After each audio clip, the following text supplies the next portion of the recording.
ब्रह्मानंदम परम सुखदम केवलम ज्ञानमूर्ति द्वंद्वातीतं गगन सदृशं तत्त्वमसा एक नित्यं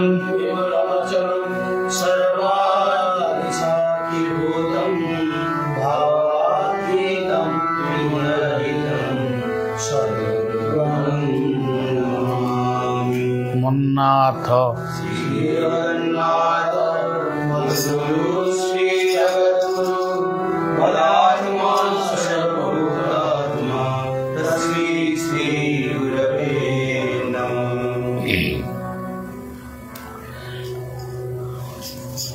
अनंतଙ୍କ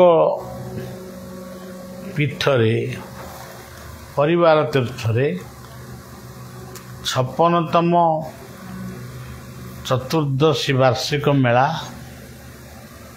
अति सुंदर भावरे श्रृंखलित भावरे शेष होइछि।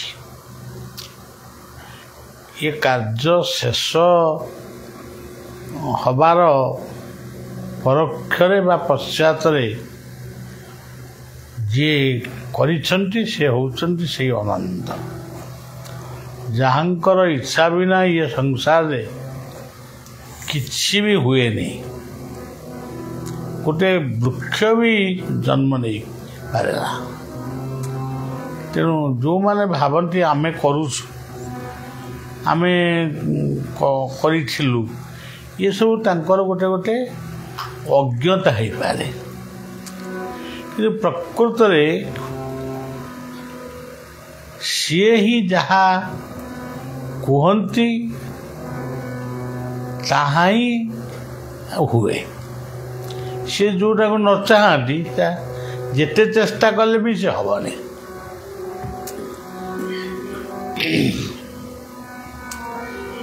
एबे थरे मो निकटर कथा कहूँ यही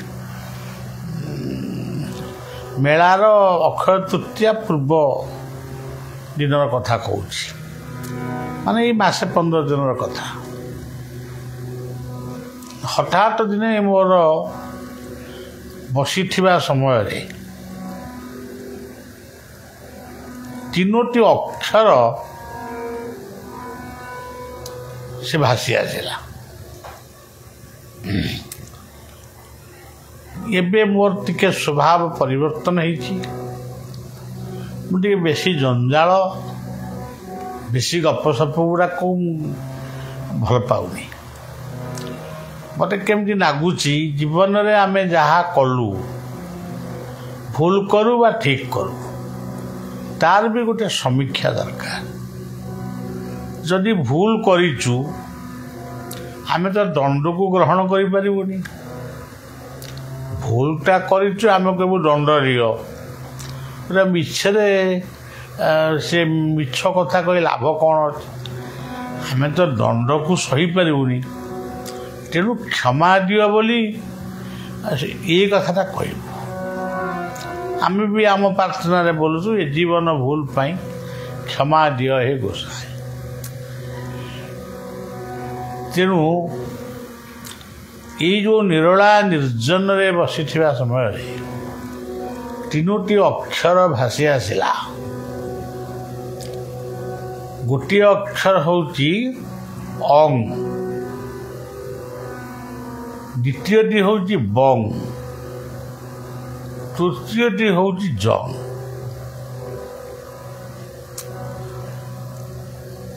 मु निजे भाविली ये कौन अंग बंग रंग ये मंत्र कौन गोटे कौट कहीं कागज कलम बही पत्र लिखाई। पुणी सांगे सांगे से दिव्य शक्ति ताकू उत्तर देले बा प्रेरणा देले। सृष्टिर ये सृष्टि जेबे ठारू हेलानी किए केते हजार वर्ष लक्ष वर्ष कहूँ ये सृष्टिर जड़े ही सृष्टि को କରିଛି, ଯାହାକୁ ଆମେ ନିରାକାର ବୋଲି କହୁ, ଅନନ୍ତ ବୋଲି କହୁ। ନିରାକାର ଯାହା, ଅନନ୍ତ ସେୟା। ତେଣୁ ପ୍ରଥମ ଅକ୍ଷରଟି ହେଉଛି ଅଂ, ଦ୍ୱିତୀୟଟି ହେଉଛି ବଂ। ବଂଟି କ'ଣ? ବଂ କହିଲେ ବସୁଧା ବାୟୁ ନିଶ୍ୱାସ, ବଳଦେବ ଏବଂ ମୋଟାମୋଟି ଭାବରେ ଆମ ସନାତନ ଧର୍ମର ଯେଉଁ ସନ୍ଥମାନଙ୍କର ଯେଉଁ ଭାଷା ବ୍ରହ୍ମାସ୍ମି, ଆଠାରୁ ଆଉ ବଡ଼ କଥା କିଛି ନାହିଁ। କେଉଁ ଧର୍ମାବଲମ୍ବୀମାନେ କ'ଣ କେତେ କହୁଛନ୍ତି ସେ ତାଙ୍କର କହୁଥା, କିନ୍ତୁ ଆମ ଋଷିମୁନିମାନେ ଆମକୁ ଯାହା କହିଯାଇଛନ୍ତି, ଆମର ଶ୍ରଦ୍ଧା ଥାଉ ବା ନଥାଉ, ତାକୁ ଆମକୁ ସମ୍ମାନ ଦେବା ପାଇଁ ପଡ଼ିବ। ବଂ କହିଲେ ବ୍ରହ୍ମ, ବଂ କହିଲେ ବଳଦେବ, ବଂ କହିଲେ ବସୁଧା, ବଂ କହିଲେ ବରୁଣ ସମୁଦ୍ର, ବଂ କହିଲେ ବ୍ୟାମ ବା ଆକାଶ, ବଂ କହିଲେ ଆକାଶ ଗଲା ଅଗ୍ନି ବହ୍ନି। ଗୀତାର ସେଇ ଭାଷାଟି ହେଉଛି ବାୟୁର୍ଜମଗ୍ନି ବରୁଣ ଶଶାଙ୍କ ପ୍ରଜାପତିଷ୍ଟ୍ୱଂ ପ୍ରପିତାମହ ନମୋ ନମସ୍ତେଷ୍ଟୁ ସହସ୍ର ପୁନଶ୍ଚ ଭୂୟୋପି ନମୋ ନମଃ। ତେଣୁ ପ୍ରଥମ ଅକ୍ଷରଟି ହେଲା ଅଂ, ଦ୍ୱିତୀୟଟି ବଂ। ଜଂଟି କ'ଣ? ସିଏ ହେଉଛନ୍ତି ଯାହାଙ୍କର ଉପାଧି ତାଙ୍କୁ କିଛି ଦିଆଯାଇପାରିବନି। ତୁମେ ଦୀନବନ୍ଧୁ, ତୁମେ ଦଇତାରି, ତୁମେ ଆର୍ତ୍ତତ୍ରାଣ, କିମ୍ବା ତୁମେ ହେଉଛ କୃପାମୟ,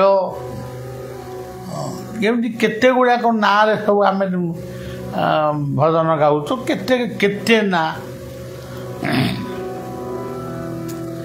ଏଇଠି ଆମେ ଯେତେବେଳେ ପ୍ରାର୍ଥନା କଲୁ, କେତେ ଗୁଡ଼ିଏ ବର୍ଣ୍ଣନା କଲୁ।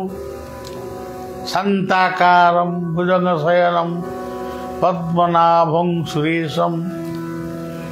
ଏସବୁ କଥା କହିବାର ଉଦ୍ଦେଶ୍ୟ କ'ଣ ଥିଲା? ସିଏ ତ ନିଜେ ସ୍ୱୟଂ ସବୁକିଛି। ଆମେ ଉପାଧି, ତୁମେ ମୃଗୁଣୀ ଗୀତାରିଥିଲ, ତୁମେ ଦ୍ରୌପଦୀକି କୁଟି ବସ୍ତ୍ର ଦେଇଥିଲ, ତାମାନେ ତୁମେ କ'ଣ ଲଜିକ୍ ସୃଷ୍ଟି କରୁଛ? ତାମାନେ ତୁମେ ତୋଷାମତ କରୁଛ। ତୁମେ ବିଶ୍ୱ ସମ୍ରାଟଙ୍କୁ, ତୁମେ ତାଙ୍କୁ ଗୋଟେ ଆମରି ଭଳିଆ ସମ୍ରାଟ ଭାବୁଛ। ସେ ବିଶ୍ୱ ସମ୍ରାଟ, ତାଙ୍କ ପାଖରେ କୌଣସି ଶବ୍ଦ ବା ଉପାଧି ଲାଗିବ ନାହିଁ। ସେ ଆମ ଭଳିଆ ମଣିଷ ନୁହନ୍ତି ଯେ ଆମର ଉପାଧି ଲାଗିବ।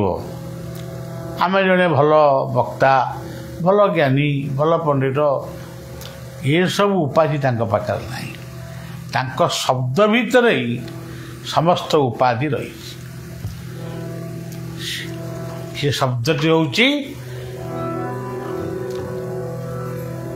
ଜଗନ୍ନାଥ। ଭଲ କରି ଭାବିବେ ସମସ୍ତ ଶ୍ରୋତାମାନେ, ଜଗନ୍ନାଥ ଇଏ ଶବ୍ଦଟାକୁ ଜଗତର ନାଥ, ତାକୁ ବ୍ୟାଖ୍ୟା କ'ଣ କରିବ?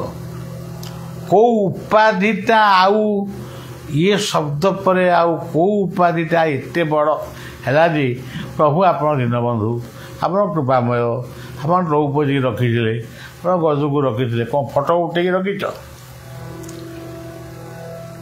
ଇଏ ସବୁ ହେଉଛି ତତ୍ତ୍ୱ।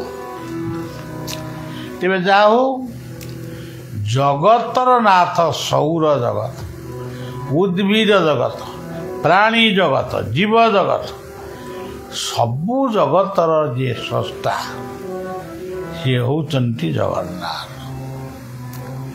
ସେ ନାଁଟିରେ ଆମେ ବି ଦେଇନୁ, କିଏ ବି ଦେଇଥିଲା ତା ବି ଆମେ ଜାଣିନୁ।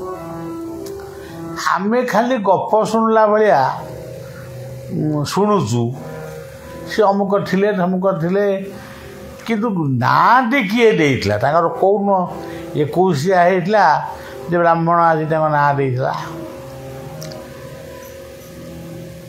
ତାଙ୍କ ପୂର୍ବ ନାଁଟାକୁ ଆମେ କହୁଛୁ ନୀଳମାଧବ। ନୀଳମାଧବ ତ ସେ ବିଶ୍ୱାବସୁ ଶବର ଘରେ ପୂଜା। ଜଗନ୍ନାଥ ନାଁଟା କିଏ ଦେଇଥିଲା? ତେଣୁ ଇଏ ହେଉଛନ୍ତି ବିଶ୍ୱବନ୍ଦ୍ୟ, ଇଏ ହେଉଛନ୍ତି ଜ୍ୟୋତିରାନନ୍ଦ ପୁରୁଷ, ଯେଉଁ ଜ୍ୟୋତିକୁ ନେଇ ସଂସାର ଚାଲିଛି। ଆଚ୍ଛା, ସେଇ ଜ୍ୟୋତିକୁ ଆଧାର କରି ଆମ ପୃଥିବୀରେ ସେଇ ଗୋଟିଏ ଜ୍ୟୋତି ସବୁ ଦେଶ, ସବୁ ବିଜ୍ଞାନ ଜ୍ଞାନ ବିଜ୍ଞାନ କର୍ମ ସବୁଠ ସୃଷ୍ଟି ହେଇଛି। ମୁଁ ବର୍ତ୍ତମାନ କହିବି ଆମେ ହେଉଛୁ ଭାରତୀୟ। ଭାରତୀୟ କ'ଣ, ଆମେ କାହିଁକି ଭାରତୀୟ ହେଲୁ? କେଉଁଠୁ ଗୋଟେ ଗପ ଲେଖା ହେଲା, ସେ ରାମଙ୍କ ଭାଇ ଭରତ ତାଙ୍କ ନାଁରେ।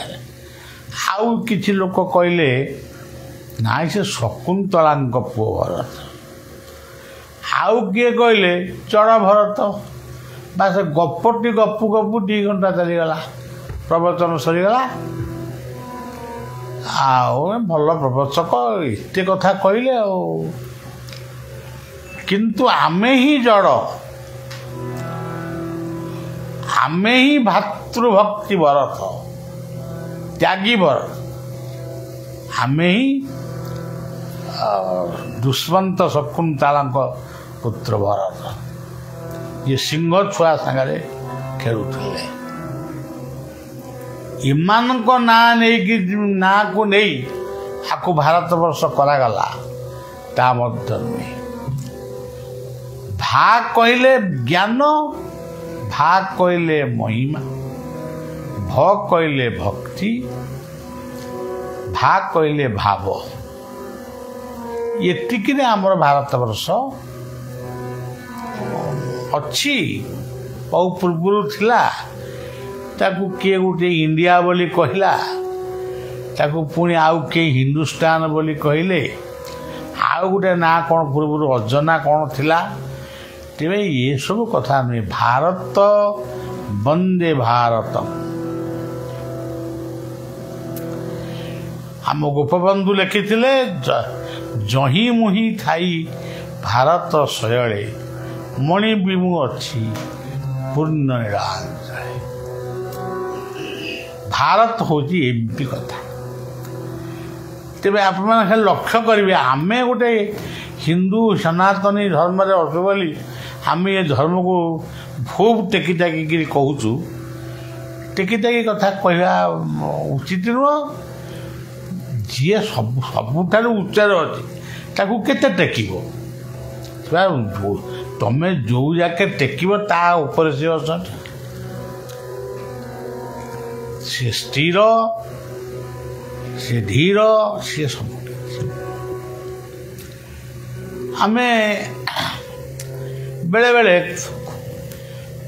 ଏମିତି ଆମ ପାଟିରେ ପଶିଯାଏ, ଭାରତ ଶବ୍ଦ ଯେତେବେଳେ ପଶିଯିବ, ପାକିସ୍ତାନ କଥାଟା ସାଙ୍ଗେ ସାଙ୍ଗେ ପଡ଼ିଯିବ, ସାଙ୍ଗେ ସାଙ୍ଗେ ଆସିବ। ଆଜି ଭାରତ ପାକିସ୍ତାନ କ୍ରିକେଟ ମ୍ୟାଚ୍ ହେଉଛି, ହେଇଠି ଭାରତ ପାକିସ୍ତାନ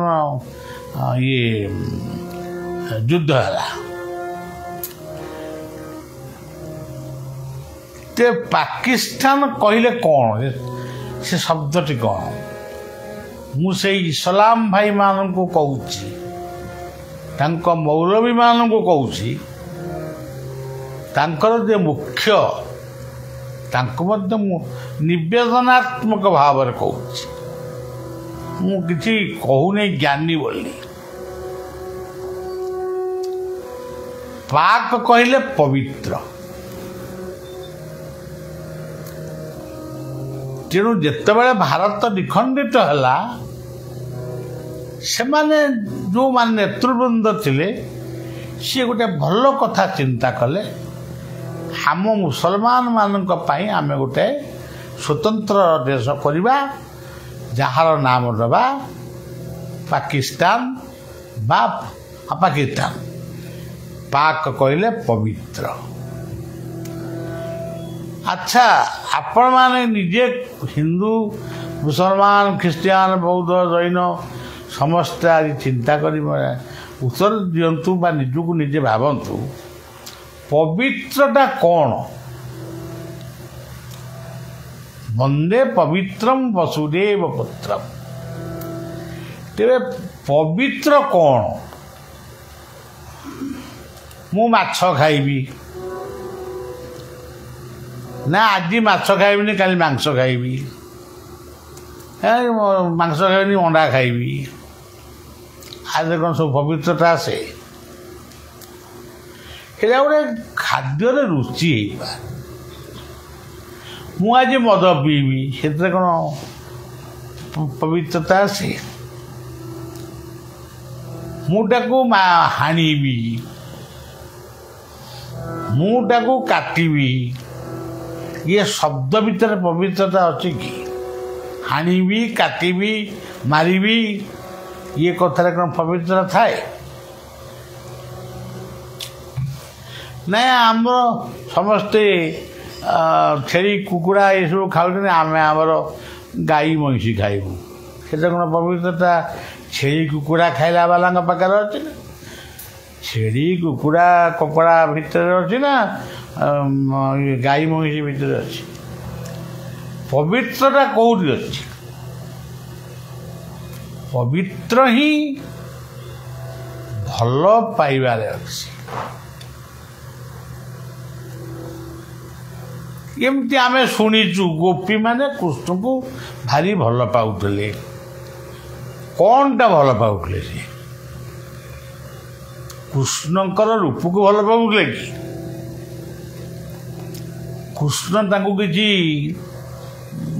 ଟଙ୍କା ପଇସା ସାହାଯ୍ୟ କରୁଥିଲେ କି? ତେଣୁ କୃଷ୍ଣଙ୍କର ତାଙ୍କ ପ୍ରତି ଯେଉଁ ସ୍ନେହ ମମତା, ସେଇଟାକୁ ସେ ଭଲ ପାଉଥିଲେ।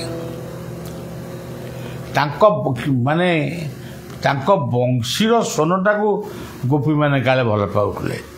ବଂଶୀ କ'ଣ ଆମ ଏବେ ବାଜୁନେଇ କି? ଏବେ କ'ଣ ବାଜୁନେଇ? ତାଙ୍କ ଗୋଟେ ଆମର ଏମିତି ଅର୍ଗାନା ଫର୍ଗାନା ବାହାରିଛି, ତାଙ୍କ ହାତରେ ଗୋଟେ ମୋହନ ବଂଶୀ ଥିଲା।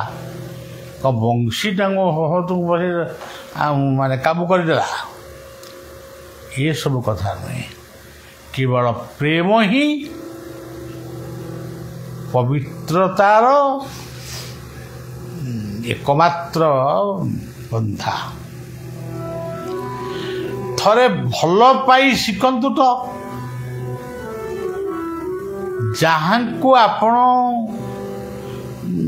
ଖରାପ ଭାବୁଛନ୍ତି ବା ଶତ୍ରୁ ବୋଲି ଭାବୁଛନ୍ତି, ଥରେ ତା ସାଙ୍ଗରେ କରମର୍ଦ୍ଦନ କରନ୍ତୁ ତ। ଥରେ ତାଙ୍କୁ ଦେଖିଦେଇ ହସି ଦିଅନ୍ତୁ ତ। ଥରେ ତାଙ୍କୁ ଖାଇବାକୁ ଦେବା ପାଇଁ ନିମନ୍ତ୍ରଣ ଦିଅନ୍ତୁ। ତେଣୁ ଗୀତା ହେଉଛି ବାସ୍ତବ ଶାସ୍ତ୍ର। ସମଶତ୍ରୌ ତ ମିତ୍ରେ ତ ତଥା ମାନ ଅପମାନ। ଟିକେ ଟିକେ କଥାରେ ଖାଲି ହାଣିବା କାଟିବା, ଇଏ କ'ଣ ପବିତ୍ରତା? ଇଏ ପବିତ୍ରତା ପରେ ଧରନ୍ତୁ ଆମର ଗୋଟେ ଖ୍ରୀଷ୍ଟିଆନ ଧର୍ମ ରହିଛନ୍ତି, ଅଛନ୍ତି। ଯୀଶୁଙ୍କର ବାଣୀ କ'ଣ ଥିଲା? ପ୍ରେମ। ତାହେଲେ ସେ ପ୍ରେମଟା କ'ଣ? ସେ ପ୍ରେମ କ'ଣ? ହିନ୍ଦୁଙ୍କୁ ମାନେ ଭୁଲେଇ ଭାଲେଇକିରି ଖ୍ରୀଷ୍ଟିଆନ କରିଦିଅ, ଇଏ କ'ଣ ପ୍ରେମ? ତେଣୁ ଏଇ ସବୁ ହେଉଛି ମାନେ ଅଡ଼ୁଆ କଥା। ଆଉ ସେଠି ଭଲ ପାଇବା ଯୀଶୁ କହିଥିଲେ କ୍ଷମା ଦିଅ। କେତେଜଣ ଖ୍ରୀଷ୍ଟିଆନ କେତେ ଜଣଙ୍କୁ କ୍ଷମା ଦେଇଛନ୍ତି? ଇଏ ପୃଥିବୀରେ ଯେତେ ଦେଶ ଅଛି ସବୁଠାରୁ ଯଦି ଧନୀ ଦେଶ ବା ମାରଣାତ୍ମକ ଅସ୍ତ୍ର ସୃଷ୍ଟି କରିଛି ବୋଲି କେଉଁ ଦେଶ କୁହାଯିବ, ସେ ହେଉଛି ଖ୍ରୀଷ୍ଟିଆନ ଦେଶ। ସେମାନେ ଧ୍ୱଂସାସ୍ତ୍ର ସୃଷ୍ଟି କରିବାରେ ସିଦ୍ଧ। ଆଉ ଅନ୍ୟ କେତେକ ସମ୍ପ୍ରଦାୟ ଅଛି, ସିଏ ତାକୁ ବ୍ୟବହାର କରି ମାନେ ହାଣିବା କାଟିବା କଥା କହିକି ସିଏ। ତେଣୁ ସେଇ କଥାକୁ ଆମ ଓଡ଼ିଆର କବିମାନେ ଲେଖିଛନ୍ତି ଏବଂ ଆମ ଚଳନୀ ଭିତରେ ସେଇ କଥାକୁ ସବୁବେଳେ ଆମକୁ ମନେ ରଖିବାକୁ ପଡ଼ିବ। ଲୁଗାପଟାକୁ ତୁ ସାଇତି ରଖିଲେ ଦିନେ ହେଲେ ତିନି ଯିବ, ସ୍ନେହ ସରଦାକୁ ସାଇତି ରଖିଲେ ଚିରଦିନ ରହିଯିବ। ଆମେ କହୁଛୁ ଗୀତା, ଆମ ପାଇଁ ଗୀତା ହେଉଛି ମାନେ ସର୍ବଶ୍ରେଷ୍ଠ ଶାସ୍ତ୍ର। କିନ୍ତୁ କ'ଣ ସର୍ବଶାସ୍ତ୍ର ଶାସ୍ତ୍ର ହେଲା ବେଳେ ଆମେ ବେଦ ପଢ଼ିବାନି, ବେଦାନ୍ତ ପଢ଼ିବାନି, ରାମାୟଣ ପଢ଼ିବାନି? ଏଇଟା ସବୁ ଗପ। ଜଣେ ଖ୍ରୀଷ୍ଟିଆନ ପୁଅ ତା ସ୍ତ୍ରୀକି କହୁଛି ସେ ହିନ୍ଦୁ ଝିଅକୁ ବାହା ହେଇଛି, ତେଣୁ ସିଏ କହୁଛି ଚାଲ ମନ୍ଦିରକୁ ଯିବା। ହଁ, ମୁଁ ମନ୍ଦିରକୁ ଯିବିନି, କାହିଁକି ଯିବା? ଶିବ ଠାକୁର ତାଙ୍କ ମହିମା ଏମିତି ନା, ଏଗୁଡ଼ା ସବୁ ଗପ। ଏଇଭଳି ଭାବରେ ଆପଣମାନେ ଚିନ୍ତା କରନ୍ତୁ।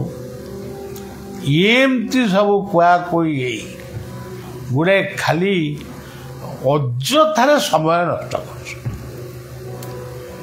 କାହାର ପ୍ରାର୍ଥନା ଅଧଘଣ୍ଟାଏ ଯାଉଛି, କାହାର ଘଣ୍ଟାଏ ଯାଉଛି, କିଏ ଖାଲି କ'ଣ ମାଳା ଧରିକିରି ଖାଲି ମାଳା ଗଡ଼ଉଛନ୍ତି। ମାନେ ଏସବୁ କଥା କାହିଁକି?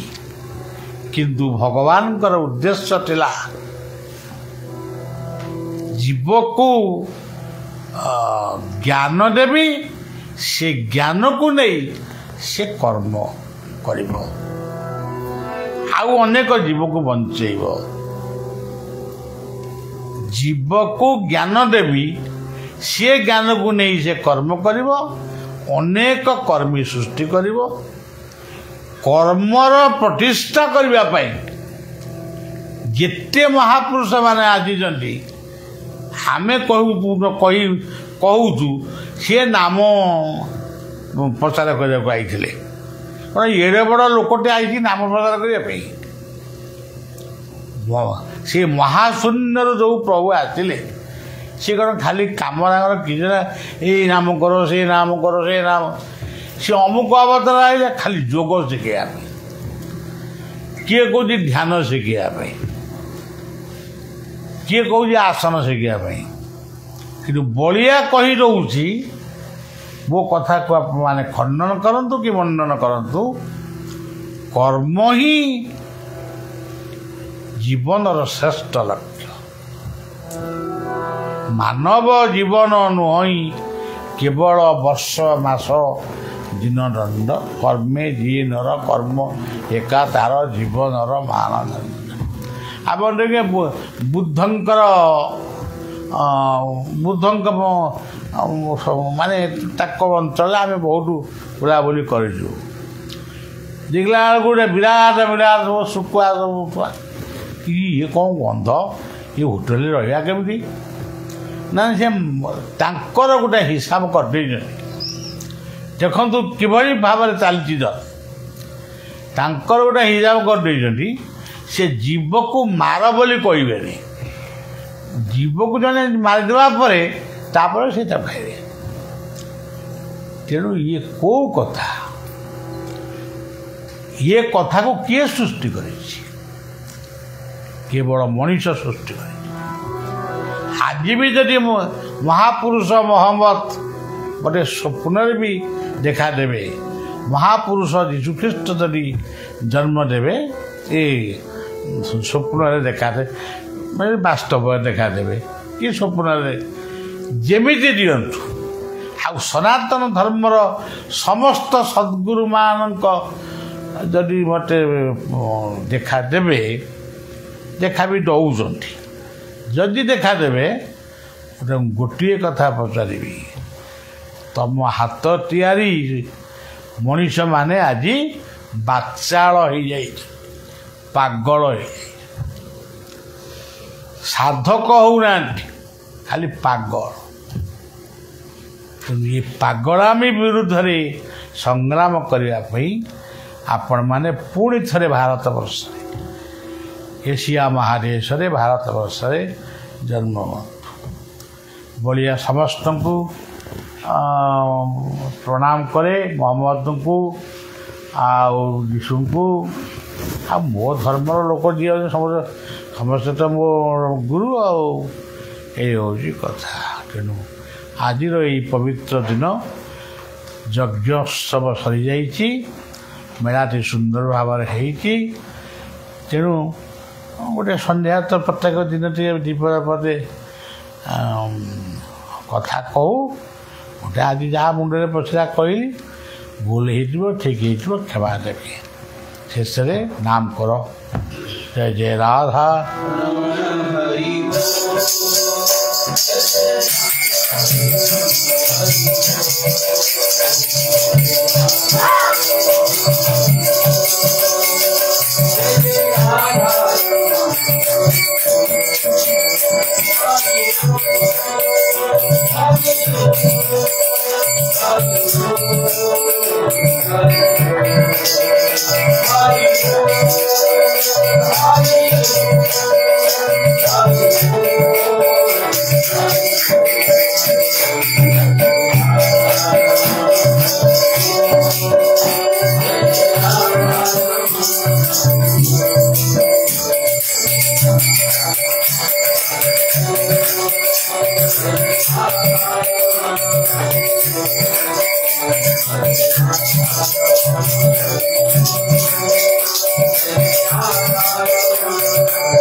Jai Jai Radha